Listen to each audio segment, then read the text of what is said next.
La police vient de retrouver Danielle Dauphine et son petit ami, Joseph Staff, ici dans une station de métro de New York. Et d'ailleurs, cela fait suite à une chasse à l'homme qui a traversé 4 États. Tu m'entends, Pat? Je ne t'entends pas, Pat. Quoi? Je ne t'entends pas, Pat. Pourquoi tu dois abandonner alors que tu sais que tu ne vas pas pouvoir faire les choses? C'est par là. Tu peux te lever? Je ne sais pas. Lève-toi. Tu as entendu? Ouais. La raison de tout cela, c'est que le petit garçon du couple, Elijah Lewis, âgé de 5 ans, a disparu. En fait, il avait disparu depuis des semaines avant que la police ne découvre qu'il avait disparu. Nous n'avons jamais signalé sa disparition et nous avons paniqué. Nous avons peur. Nous ne savions pas quoi faire. Tu penses que quelqu'un a pu kidnapper le chien? Non, nous ne savons pas. C'est pour ça qu'on est tellement foutus. Nous savons. C'est une course contre la montre si la police a le moindre espoir de retrouver Elijah vivant.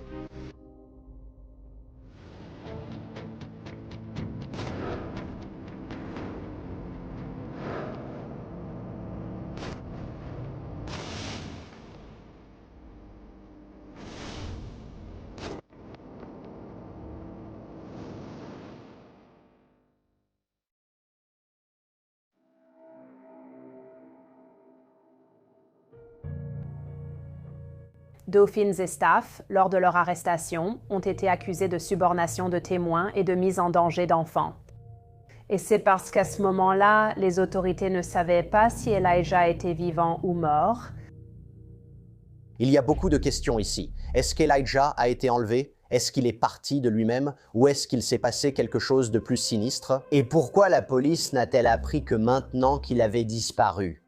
Les détectives interrogent séparément Danielle Dauphine et Joseph Staff. Ils veulent entendre l'histoire individuellement de chaque personne, leur mettre la pression.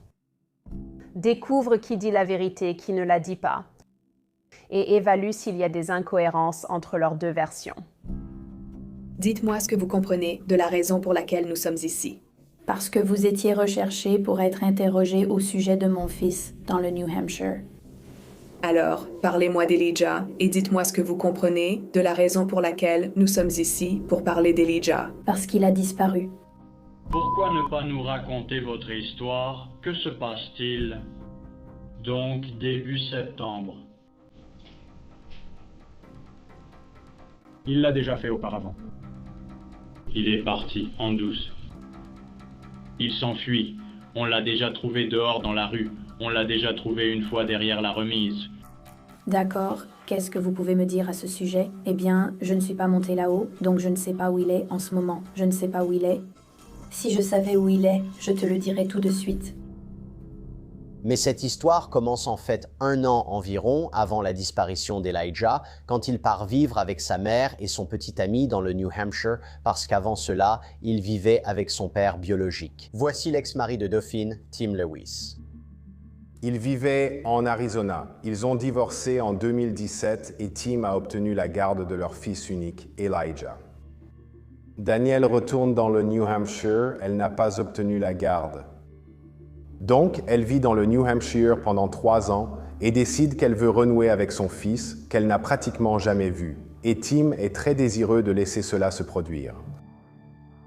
À première vue, laisser Elijah apprendre à connaître sa mère à Merrimack dans le New Hampshire semble raisonnable, voire une bonne idée.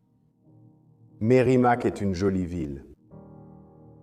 C'est à environ 1 heure de Boston. C'est près de Manchester et Nashua. C'est une agréable petite ville typique de Nouvelle-Angleterre. Danielle Dauphine a une 30aine d'années. Elle a Elijah qui a 5 ans avec son ancien mari et elle a aussi un jeune enfant à la maison, une petite fille de 2 ans. Et elle tombe également enceinte au début de 2021 de son 3e enfant. Joseph est son petit ami. Il a quelques années de moins qu'elle. Ils travaillent de façon intermittente et ils vivent chez sa mère. Ils sont essentiellement soutenus par Joanne, la mère de Joseph. Ils ne travaillent pas vraiment, ni l'un ni l'autre. Mais la situation va devenir beaucoup plus compliquée car il s'avère, et Dauphine ne le sait pas encore, qu'Elijah a des difficultés de développement et certaines sont assez graves.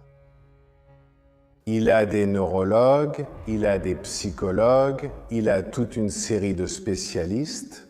Donc, tout un ensemble de problèmes de comportement dont elle n'est pas consciente lorsqu'elle prend la garde de son fils. Tim vole jusqu'au New Hampshire, dépose l'enfant, puis repart en trombe en Arizona.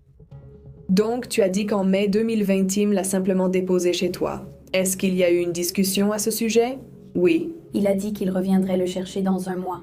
A-t-il expliqué pourquoi il le laissait chez toi? Il voulait qu'il apprenne à me connaître, mais j'ai dit que je ne pouvais pas le prendre car on doit régler certaines choses. Tu sais, Tu ne peux pas juste t'occuper d'un enfant quand tu vis dans un sous-sol. Tu vois ce que je veux dire? Sans aucune chambre. Si tu ne le prends pas maintenant, tu ne l'auras pas chez toi. Maintenant, Dauphine sait que ce n'est pas la meilleure situation, mais elle a peur que si elle n'agit pas maintenant, elle ne revoit jamais Elijah. Alors, elle accepte cette visite d'1 mois. donc Elijah arrive en mai et tu arrêtes de travailler en juin. Et puis tu tombes enceinte à un moment donné en hiver ou en janvier. D'accord. D'accord. Donc, tu t'occupais de toi, tu étais enceinte et tu t'occupais d'Elijah, qui est difficile et encore tout petit. D'accord. Moi, je devenais folle. C'est beaucoup. C'est vrai, on ne sortait jamais, j'étais déprimée. D'accord. J'étais tellement... je ne sortais jamais. Je me sentais prisonnière chez moi. Et puis ils se sont rendus compte qu'il y avait tous ces problèmes avec Elijah et qu'ils n'arrivaient plus à le gérer. Je pense qu'il y a eu beaucoup de dégâts avant qu'il n'attire notre attention. Parce que Tim disait « Oh oui, il est bien, il peut prendre des douches tout seul ». Le gamin n'avait aucune idée de comment prendre une douche. Je devais toujours lui donner son bain. Je devais tout faire pour lui brosser les dents. Il ne savait pas comment se nourrir, pas une seule chose. Et Tim disait « Ouais, il ne savait pas faire tout ça ». Il faisait pipi et caca partout tous les jours. Il étalait du caca sur les meubles. Il étalait du caca sur nos vêtements. Il faisait pipi, tu sais, dans le placard de Joe. Et c'était comme ça tous les jours. D'accord. Est-ce qu'il parle? Est-ce qu'il a des mots? Est-ce qu'il peut parler? Il parle, il peut parler. Oui. Oh. Ouais, je veux dire, s'il lui a parlé, il pourrait te parler aussi, mais il ne sait pas comment communiquer. Il s'est complètement refermé quand son père l'a déposé. Tim Lewis surveille Elijah durant la visite de 30 jours. Il passe des appels, y compris vidéo, avec Dauphine. Le problème, c'est que ce qu'il voit et ce qu'il entend l'inquiètent. Elle commence à dire à Tim qu'il doit partir maintenant. Je ne le supporte pas, c'est le mal incarné.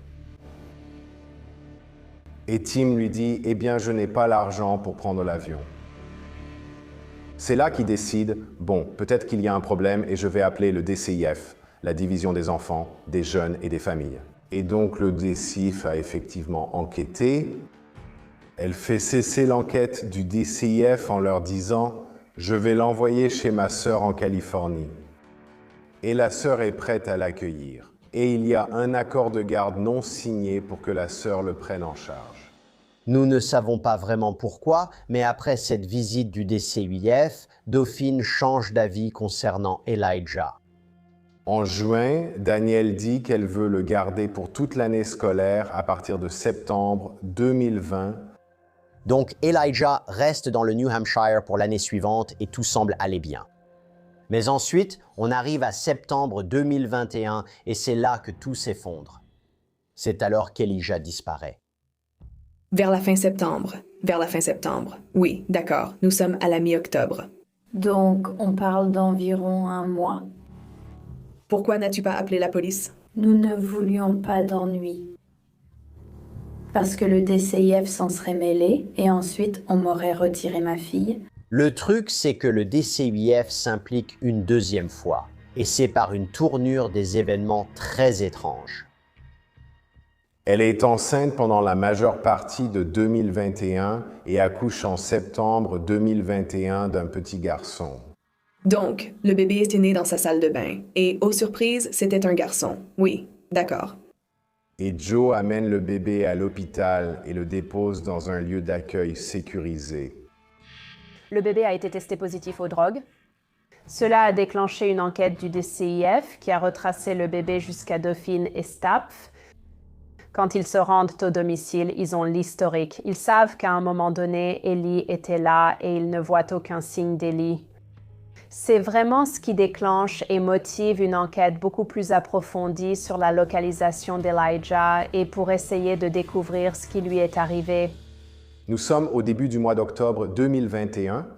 Le DCF mène l'enquête. La police enquête maintenant, elle obtient un mandat de perquisition pour la maison et souhaite parler à Danielle. Et c'est à ce moment-là qu'elle accepte d'aller parler à la police. Dauphine affirme qu'elle se dirige vers le commissariat, mais ce n'est pas là qu'elle va. Non, elle et Stapf prennent la fuite. La police lance une chasse à l'homme pour les retrouver, et en même temps, il y a une vaste recherche pour Elijah. Nous avons publié des communiqués de presse à partir de jeudi dernier pour essayer de retrouver Elijah. L'unité des crimes majeurs de la police d'État du New Hampshire, elle travaille jour et nuit avec toutes ses agences partenaires du New Hampshire sur cette affaire.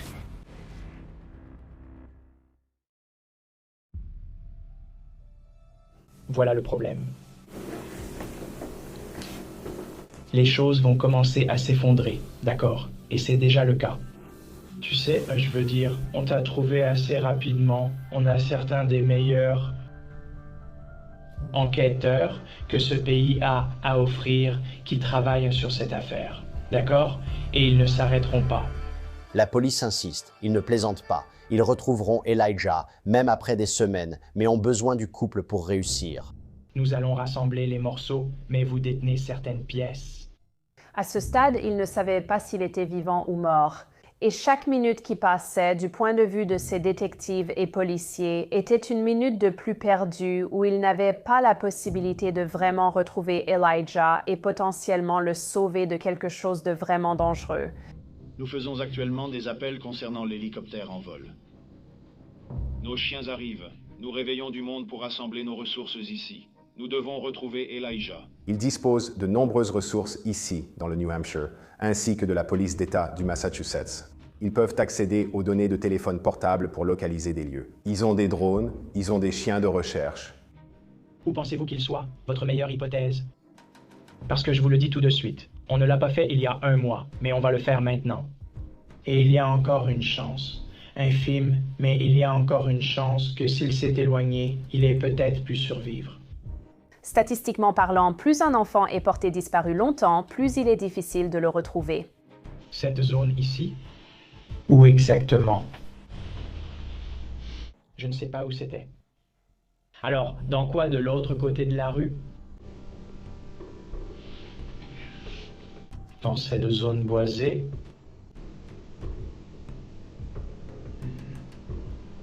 Sur une échelle de 1 à 10 Dix étant vraiment sûr et 1 n'étant pas sûr du tout, à quel point es-tu sûr qu'on trouvera quelque chose là-bas?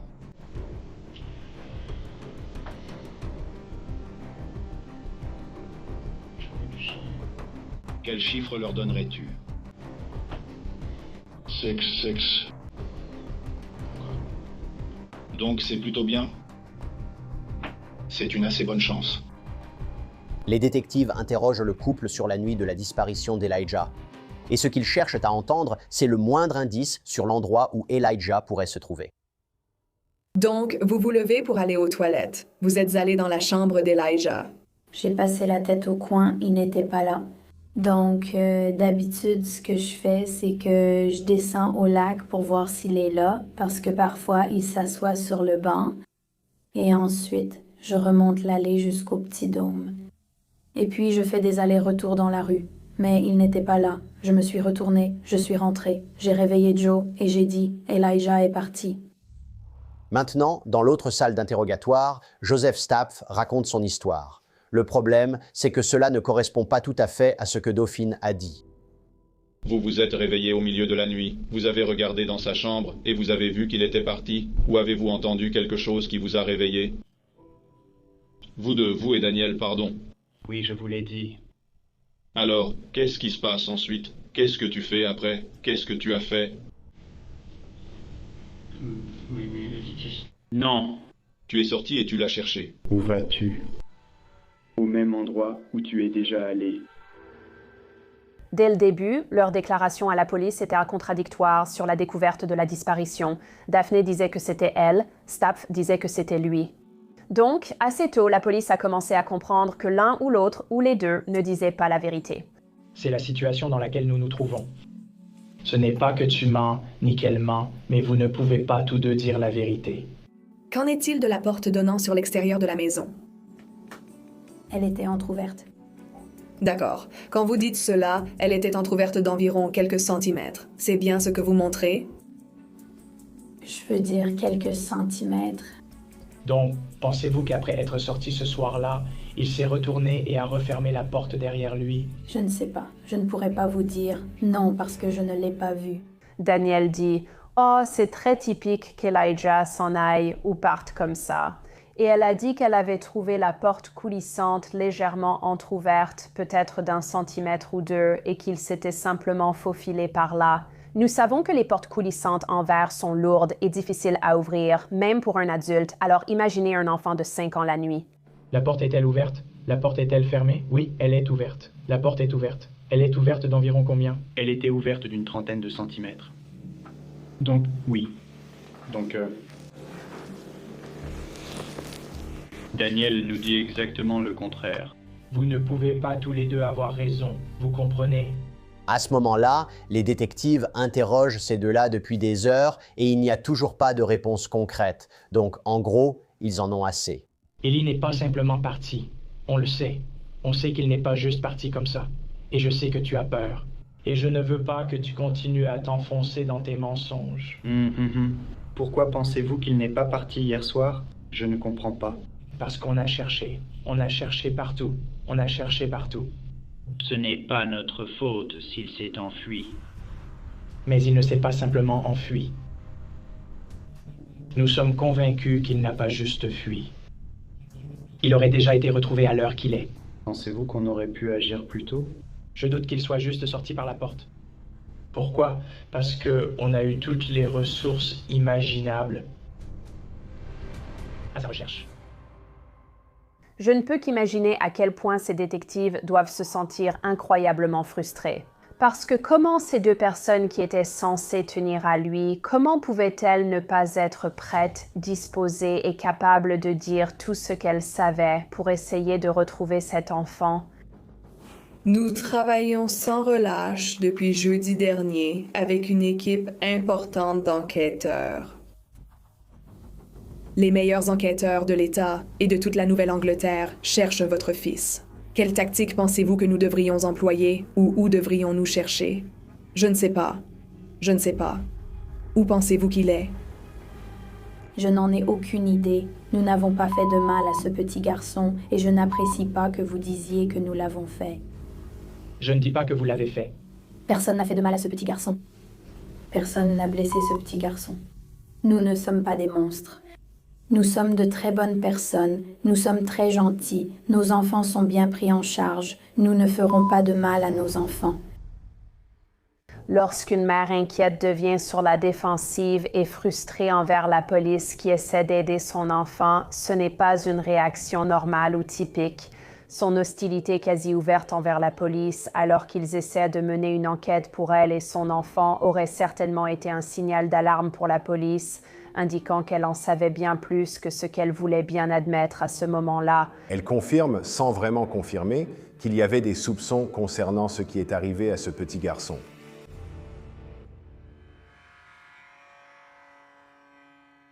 Enfin, la police obtient une avancée décisive dans la recherche d'Elijah. Mais malheureusement, c'est la nouvelle qu'il redoutait depuis le début. Ce matin, la police d'État, un chien de recherche de cadavres et des membres de l'équipe spéciale d'intervention d'urgence de la police d'État du Massachusetts ont localisé ce qui est présumé être le corps d'Elijah Lewis enterré dans le sol.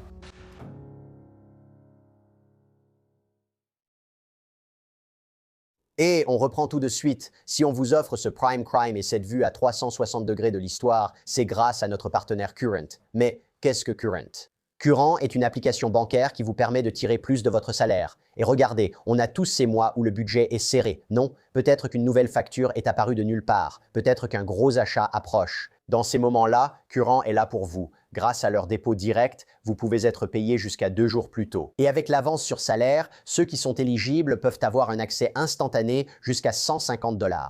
Ils proposent aussi d'autres outils utiles, comme des découvertes gratuits jusqu'à 200 $ et des bonus sur vos économies. Ici, leur carte Visa Build aide vraiment à construire votre crédit en toute sécurité, sans accumuler de dettes. Si vous voulez un outil financier intelligent, Current est la solution. Activez leur avance sur salaire et outils de crédit sur current.com/primecrime avec le code promo PrimeCrime. J'espère que vous pourrez y jeter un œil. L'autopsie sera effectuée demain ici, dans le Massachusetts, au bureau du médecin légiste en chef. Et une fois que nous aurons déterminé la cause et la manière du décès, nous examinerons tous les faits que nous avons recueillis lors de l'enquête et nous déciderons si d'autres charges seront retenues ou non.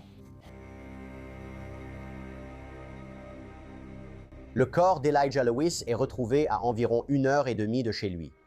Et dès qu'il pose les yeux sur lui, l'horrible réalité de ce qu'il a enduré devient parfaitement claire. Le corps d'Elijah, pesant 19 livres, qui était couvert de bleu, meurtri et ensanglanté, a été retrouvé dans un parc d'État à Abington, dans le Massachusetts, enterré dans une tombe très peu profonde. Les résultats de l'autopsie d'Elijah Lewis sont horribles. Il est mort à cause de violences graves et de négligence. Il présente des blessures au visage et au cuir chevelu, une intoxication aiguë au fentanyl, de la malnutrition, des escarres, et sa mort est considérée comme un homicide. La police enquête désormais et elle obtient un mandat de perquisition pour la maison.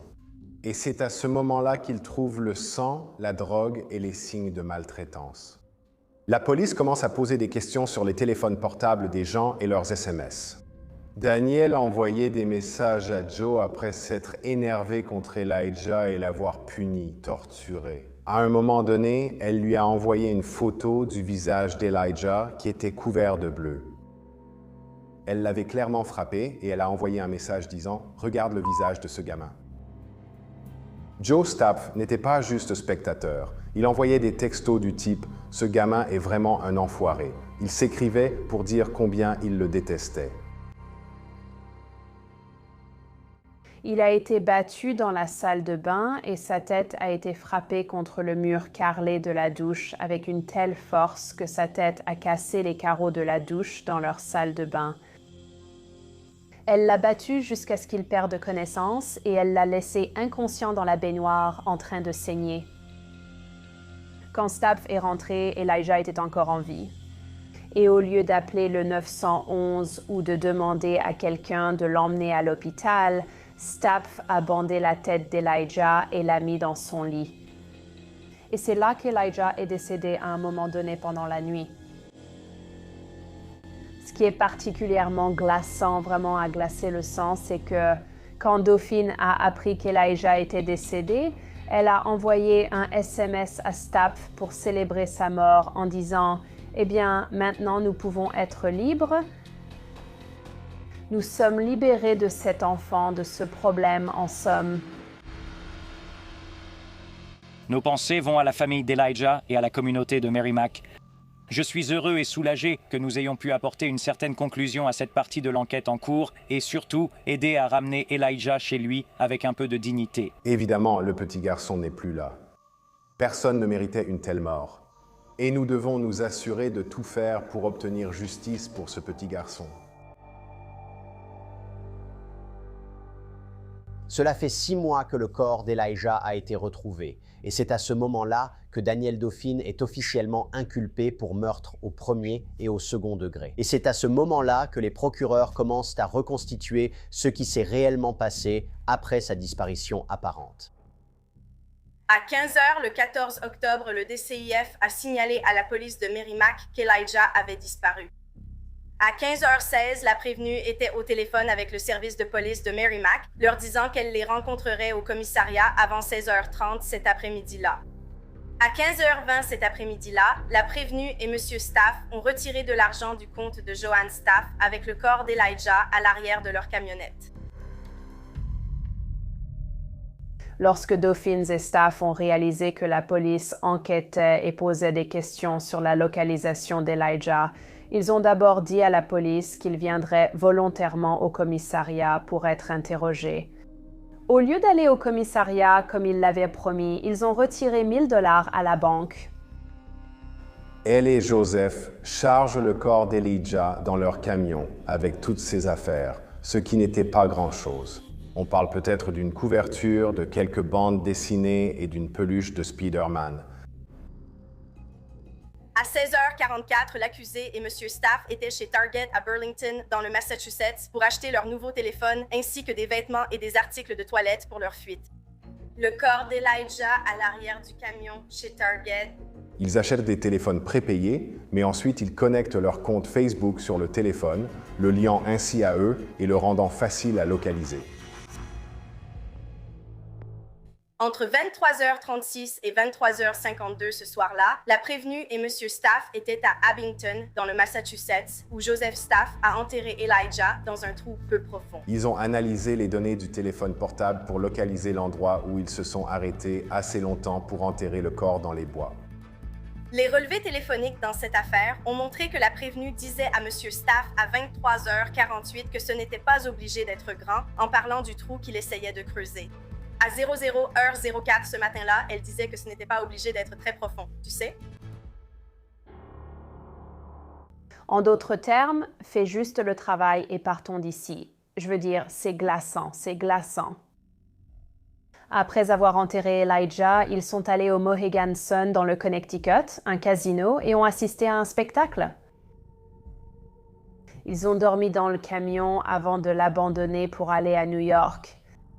Quand ils ont retrouvé le pick-up de Joseph Staff au casino Mohegan Sun, ils ont trouvé des sacs poubelles contenant certaines affaires d'Elijah. Une poupée de Spider-Man, certaines de ses affaires écrites d'une main enfantine. Elles ont été jetées tout comme Elijah dans un sac poubelle. Voilà un petit garçon, et son seul jouet, c'est cette petite peluche Spider-Man.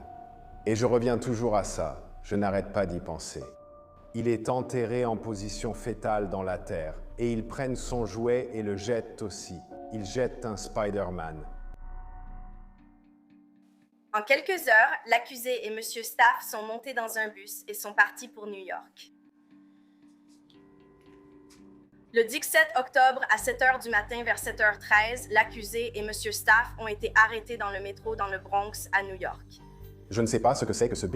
Se passe. Qu'est-ce qui se passe? Oh. Non.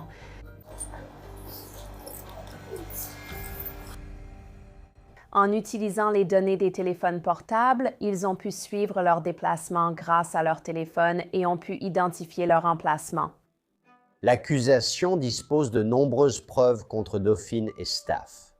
Joseph Staff, dès le début, faisait tout autant partie de cette affaire que le reste. Il fait de l'obstruction. Il savait qu'Elijah était maltraité. Il l'a vu cette nuit-là en septembre. Il a suggéré de le nourrir avant de s'en débarrasser pour éviter des problèmes. Il savait.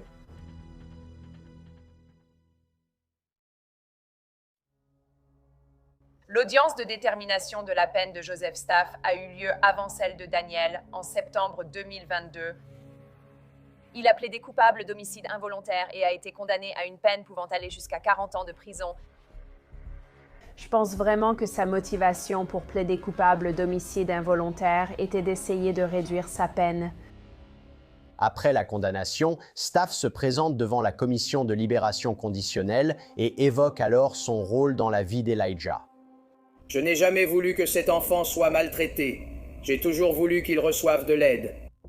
S'il voulait qu'Elijah reçoive de l'aide, il aurait pu le faire à n'importe quel moment pendant les 18 mois où cet enfant était brutalisé chez lui par sa petite amie toxicomane. Qu'il dise maintenant « Oh non, je voulais juste qu'il reçoive de l'aide ». Les faits commencent là, avec ça. Je suis un homme adulte. Je sais que j'aurais dû l'écarter de mon chemin, et c'est une culpabilité avec laquelle je lutte encore aujourd'hui.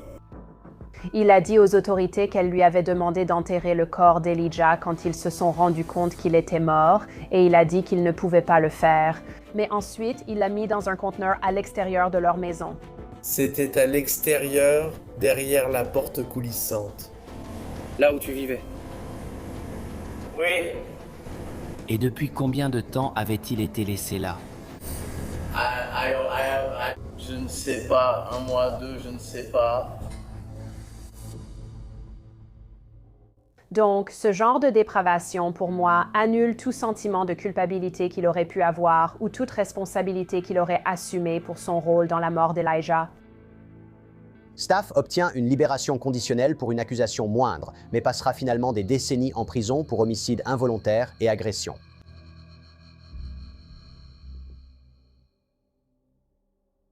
Quelques années plus tard, Dauphin comparaît devant le tribunal, mais un changement de programme survient à la dernière minute.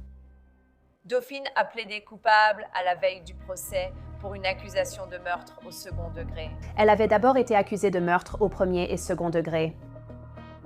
Elle a finalement plaidé coupable de meurtre au second degré, une accusation plus grave que l'homicide involontaire pour laquelle son petit ami Staff a plaidé coupable. Pour l'avocat de Dauphin, la défense est difficile. Il ne plaide pas son innocence, mais la présente, elle et son fils, comme des victimes. Oui, la stratégie de la défense ici était d'atténuer les circonstances autant que possible. Je pense qu'ils savaient à quoi ils étaient confrontés. Ils savaient qu'ils n'obtiendraient jamais un verdict de non-culpabilité pour elle. La défense ne pouvait tout simplement pas échapper à de nombreuses preuves. S'il y a un mot qui pourrait résumer toute cette affaire, ce serait le mot cauchemar. Le cauchemar qu'Elijah Lewis a traversé pendant tous ces jours, en particulier à la fin. Le cauchemar que Mademoiselle Dauphin a enduré tout au long de sa vie en grandissant. Daniel a subi des violences physiques régulières dans plusieurs foyers, de son beau-père à son vrai père, jusqu'à son placement en famille d'accueil. C'est ainsi qu'elle a appris à contrôler l'enfant. Je ne doute pas qu'elle ait eu une enfance terrible. Elle a vraiment eu une enfance terrible. Elle a appris à devenir un parent abusif. Elle a appris à être dépendante dès l'enfance. Beaucoup de gens vivent la même chose. Ils ne tuent pas d'enfants. Ils ne tuent pas leurs petits. Maintenant, comme Dauphin plaide coupable, il n'y a évidemment pas de procès, mais elle a l'occasion de s'exprimer avant que le juge ne prononce officiellement sa sentence. Toute l'agonie que mon fils a endurée, la négligence, la maltraitance, l'isolement et la malnutrition, c'était horrible. Aucun enfant ne devrait jamais avoir à subir cela, et en particulier ce genre de maltraitance. C'est ce qui m'est arrivé de bien des façons similaires. J'ai aussi été négligée, maltraitée, isolée et mal nourrie par mes parents et leurs partenaires, et j'ai tellement de chance d'être en vie. J'ai aussi été abusée sexuellement par des personnes qui étaient censées me protéger. Malgré tout, Elijah ne méritait aucune de ces maltraitances. Les parents doivent s'occuper de leur enfant. Danielle Dauphin est tellement bouleversée en s'adressant au tribunal qu'elle a du mal à prononcer ces mots. Je ne savais pas quoi faire. J'étais aussi en train de nourrir ma dépendance et je ne faisais pas de bons choix. J'ai eu l'idée de contacter la DCIF pour obtenir l'aide dont Elijah avait besoin parce que j'avais peur que ma fille ait frappé mon pauvre bébé avec « Je n'y arrive pas ». Elle s'est effondrée au milieu de la déclaration qu'elle lisait sur une feuille et l'un de ses avocats a continué à lire le récit. Je suis sobre depuis 3 ans. Je vivrai avec la culpabilité et la tristesse d'avoir participé à laisser mourir mon fils. Je veux aussi dire que je suis désolée envers ceux que j'ai déçus, mais surtout envers la seule personne qui ne pourra plus jamais m'entendre. Je suis vraiment désolée, Elijah, de t'avoir déçu en tant que mère. Avant que le juge ne prononce officiellement la sentence de Danielle Dauphin, Tim Lewis, le père biologique d'Elijah Lewis, a la possibilité de prendre la parole. Et ce qu'il dit à son ex-femme est choquant. Daniel, tu ne mérites pas d'entendre cela. Je n'ai pas envie de te parler. Je serai toujours la voix de mon fils. Cependant, tu as détruit tant de vies en prenant la vie de mon fils.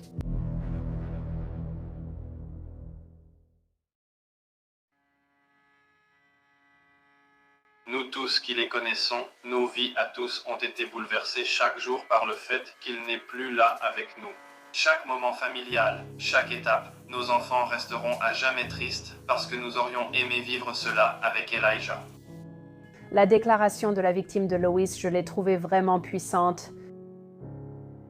J'imagine qu'il ressent de la culpabilité par rapport à ce qui s'est passé. Et vous savez, il avait signalé ses inquiétudes aux autorités 1 an avant la mort d'Elijah.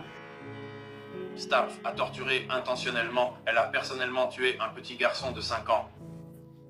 Pourquoi portes-tu un jeu?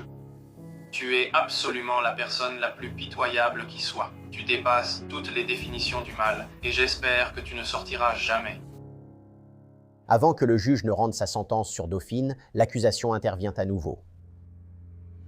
Elijah méritait d'avoir un héros. Il méritait que son père, sa mère et son beau-père soient tous des héros. Mais maintenant, il a cette communauté pour être son héros. Impossible d'oublier cette affaire. La peine de l'accusé doit refléter l'ampleur du préjudice qu'elle a causé. Nous demandons que vous prononciez une peine de 55 ans à perpétuité pour l'accusation de meurtre au second degré. Il y a une chose dans cette audience que j'ai trouvée particulièrement émouvante, c'est lorsque le juge parle d'Elijah. C'est ainsi que les gens devraient se souvenir d'Elijah. C'est une image, une photographie d'un petit garçon sans défense, vulnérable, dépendant, qui sourit et on peut voir la vie en lui. On peut voir l'amour sur le visage de ce petit garçon. Et le juge a brandi une photo d'Elijah quand il était en bonne santé, souriant, et c'était juste ce magnifique petit garçon. Et la juge a insisté sur le fait qu'elle voulait qu'Ellie soit rappelée ainsi. Pas comme un enfant émacié, blessé, maltraité, retrouvé dans une tombe peu profonde avec de la terre sur le visage et sur le corps. Une chose intéressante qu'il a dite dès le début de sa déclaration, c'est qu'à chaque fois qu'il prononce une sentence, il cherche des qualités rédemptrices, peu importe le crime. Et il a dit qu'il l'avait fait ici et a fait référence à une déclaration qu'il a entendue de Dauphine, disant qu'elle voulait aider le petit garçon, que son cœur souffrait et qu'elle avait besoin d'aide. Et plus tard, il a comparé cela à d'autres déclarations qu'elle avait faites dans des messages textes, décrivant l'enfant comme un gamin pourri, disant qu'elle le détestait et d'autres descriptions vraiment horribles de ce garçon. Une mort lente, prolongée et douloureuse d'un garçon innocent et sans reproche de 5 ans. Une suite de paroles et d'actes qui crient le mal qui a été infligé à cet enfant isolé, petit, sans défense et innocent. Nous devons vous retirer de la société et montrer à la société, d'un point de vue judiciaire, que justice sera rendue et que la communauté, en particulier les enfants de la communauté, sera protégée. Sa déclaration était puissante. Il a dit différentes choses sur la façon dont il percevait à la fois le comportement qui était abominable et aussi sur la manière dont les mots de Dauphine lui ont décrit ce qu'elle pensait. Il a dit « Tes mots sont des cordes de terreur qui se sont abattues sur ce petit garçon. » Il a déclaré que les preuves étaient accablantes. C'est une affaire, comme je l'ai déjà dit, qui restera gravée dans la mémoire de beaucoup de personnes dans cette salle d'audience. Et c'est une affaire qui mérite une incarcération importante, sévère et prolongée. Si vous voulez bien vous lever, je vais prononcer la sentence suivante. Suite à votre plaidoyer de culpabilité pour le crime de meurtre au second degré, vous êtes condamné à la prison d'État du New Hampshire pour une durée maximale à vie et minimale de 50 ans. La peine est consécutive à 2 peines pour subornation de témoins. Dauphine a reçu la peine la plus sévère qu'elle pouvait obtenir compte tenu de l'accord de plaidoyer qu'elle a accepté. Son plaidoyer lui permet une libération conditionnelle uniquement à partir de 88 ans, C'est une affaire tellement chargée d'émotions que même à l'extérieur du tribunal après l'audience, il y a eu des déclarations très fortes. Je pense qu'un peu de justice a été rendue aujourd'hui. Savoir qu'elle ne sortira pas et qu'elle mourra très probablement en prison est un immense soulagement. Elle n'a montré aucun remords pour son fils et elle mérite tout ce qui lui arrive. Et je suis contente d'apprendre qu'il la hante. C'est ce qu'elle mérite. Le juge l'a qualifiée de purement maléfique. Comment définiriez-vous le mal? Je suis d'accord à 100%. C'est une vipère. C'est un caméléon et elle fera tout ce qu'elle peut pour manipuler les gens et, tu sais, se donner une meilleure image auprès des autres. Maintenant, parmi les personnes qui vont prendre la parole, il y a le chef de la police de Merrimack et il admet que c'était une enquête très difficile. Je me demandais, tu sais, l'impact dans ton service là-bas? C'était personnel pour votre service. Absolument. Je veux dire, tu sais, aucune peine n'est assez sévère pour être à la hauteur de ce qu'Elijah a enduré. Mais j'espère que nous pourrons apporter un peu de réconfort aux agents qui ont travaillé sur l'affaire, ainsi qu'à toute la communauté. Le juge a eu un message fort aujourd'hui. Quel est votre message en tant que chef? Beaucoup de gens savaient qu'Elijah était négligé. Beaucoup de gens n'ont pas réagi. Beaucoup de gens ne savaient pas où il était. Quand vous voyez que quelqu'un a besoin d'aide, que cette personne passe peut-être une journée difficile en tant que parent, il suffit simplement de demander « Hé, ça va? Vous savez, proposez votre aide. » C'est certain, on a vraiment l'impression qu'Elijah a été abandonné à plusieurs niveaux par les adultes autour de lui et par le système lui-même. Il y avait beaucoup de personnes différentes qui auraient pu, à n'importe quel moment, intervenir et dire quelque chose. Elles auraient pu donner l'alerte à ce moment-là. C'est ce vieux message de base, non? Si tu vois quelque chose, dis-le. Je reviens sans cesse à ce petit garçon qui a été rejeté encore et encore.